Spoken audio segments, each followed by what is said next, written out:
Muy buenas, en esta presentación hablaremos de las 7 generaciones y 6 tipos de computadoras. Mi nombre es Jaylin Adriana Alfaro López y pertenezco a la sede 24 UPALA.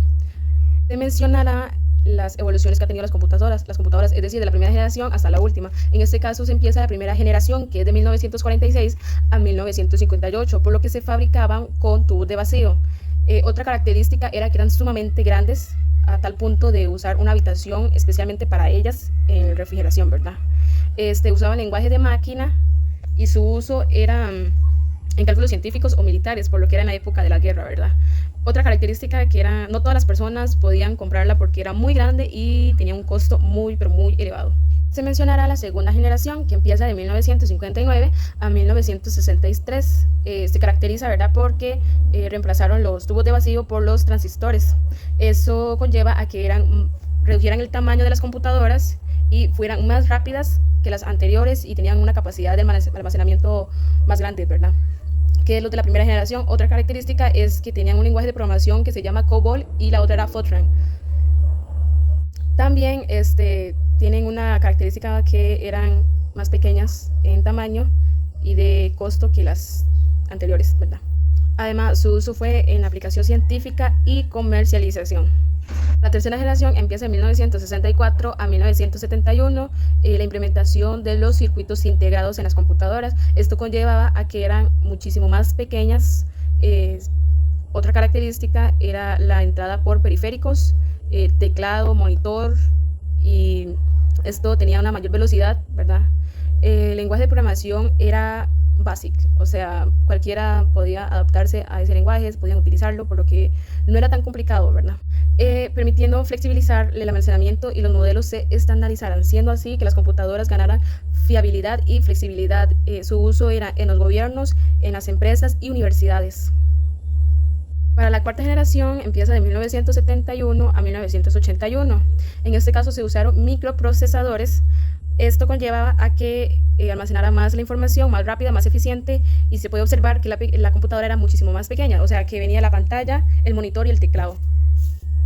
Y las aplicaciones, lo usaba mucho en las aplicaciones empresariales o en los hogares, porque el precio de ellas eran mucho más económicas, ¿verdad? Para la cuarta generación es de 1971 a 1981. Como se observa, según Gómez, se caracteriza por la introducción de circuitos integrados de gran escala, es decir, de L6C y VLSIC. Esto definitivamente ayuda a que las computadoras redujeran su tamaño y tan solo necesitar una mesa.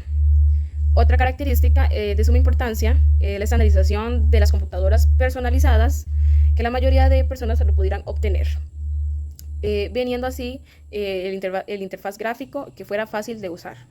Uso en las aplicaciones empresariales y en los hogares especialmente.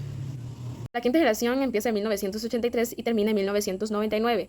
Su principal característica es el procesador paralelo. Otras demás características es la supercomputadora, que el proyecto japonés creó, la supercomputadora de gran alto avance. También la computadora portátil. Se creó la computadora portátil y en su estructura era pequeña, añadieron partes como los microprocesadores de la CPU. Otra característica es que podía llevarlas a todos lados. También el desarrollo de la inteligencia artificial, pero limitada. Esto marcó la quinta generación, porque trabajaban con procesadores paralelos, aparecieron la traducción automática y los DVD. El uso que les dieron fue en la automatización, base de datos, aplicaciones científicas y empresariales. Para la sexta generación empieza del 2000 a 2010, es decir, su principal característica eran los superconductores, también el aprendizaje autónomo, que la inteligencia artificial tuviera la capacidad necesaria para aprender automáticamente en el reconocimiento de voz, en la robótica, en los juegos, el almacenamiento y la nube, que tuviera una capacidad muy alta, también en los dispositivos inteligentes. Además de esto, se conectaba a internet, algo que no se había visto y no se había logrado. También la conexión inalámbrica, como el Bluetooth o Wi-Fi, o sea, ya excluyendo los cables, para su uso en lo personal, en lo empresarial y educación. Séptima evolución de la computación, del año 10 hasta la actualidad.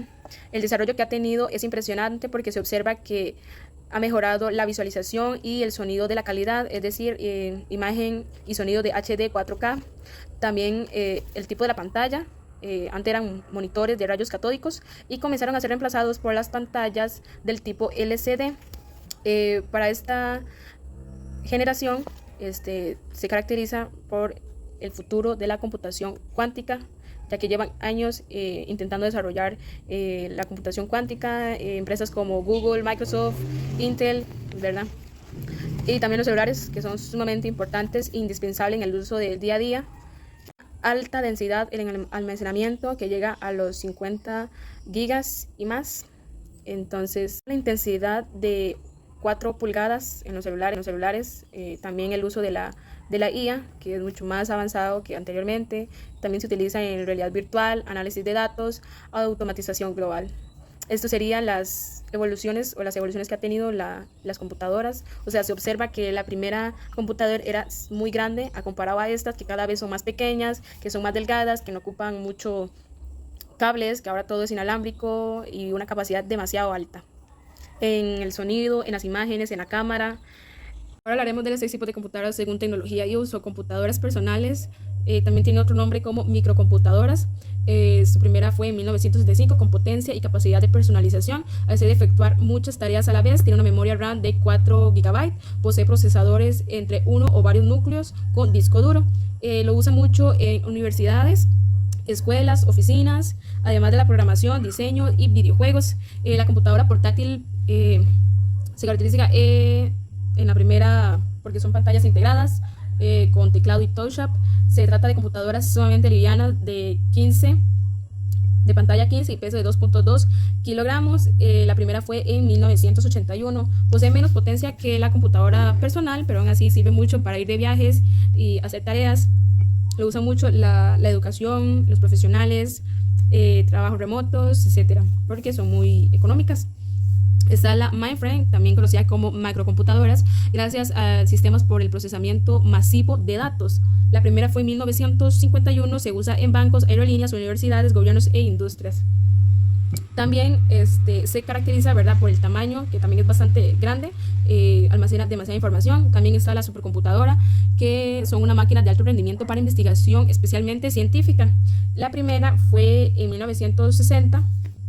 Es el aparato de mayor potencia en el mundo. Son un conjunto de computadoras distintas integradas en una sola, con un alto consumo de electricidad y de alto precio también. Tiene millones de núcleos de procesamiento, capacidad, cálculo de petaflop y exaflop.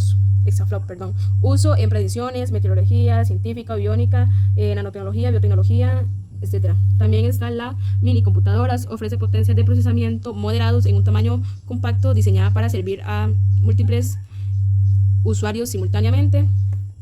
La primera fue en 1965, fue la primera PDP-8. Son de rango medio, posee gran desplazamiento numérico, otra capacidad de almacenamiento y rapidez. Lo usa mucho en industrias, educación, investigación científica, en universidades. También están las tabletas y celulares, aunque su forma y su uso cotidiano son diferentes a la computadora personal o portátil, pero son muy llevaderas por su tamaño pequeño. El primer smartphone fue en 1994, se llamaba IBM Simon, y la primera tableta popular fue la iPad en el 2010. Tiene memoria RAM, tarjetas de micro CD, flash, cámara, micrófono, etc. La memoria RAM está entre 2 GB hasta 16 GB. Tiene una alta capacidad de interacción mediante la pantalla o teclado, pero potentes computadoras dedicadas a la telecomunicación, en la navegación en Internet. Ahora, ¿qué cambios se prevé que contemple la próxima generación de computadoras? Más inteligencia que potencia, es decir, que la inteligencia artificial traerá más para entender lo que necesita que lo que se pida. También interfaces más naturales, o sea, se va a evitar, supongo, que el teclado, el mouse, ni siquiera la pantalla, todo va a ser por gesto o voz, porque ya la realidad está aumentada. También la computación cuántica accesible, es decir, será posible que la computación cuántica será accesible hoy en laboratorios, mañana o en los próximos años será en hogares. Lo que se viene es que la computación no sea una herramienta aparte, sino que sea totalmente integrada a la vida del ser humano. Entonces eso sería todo. Muchas gracias.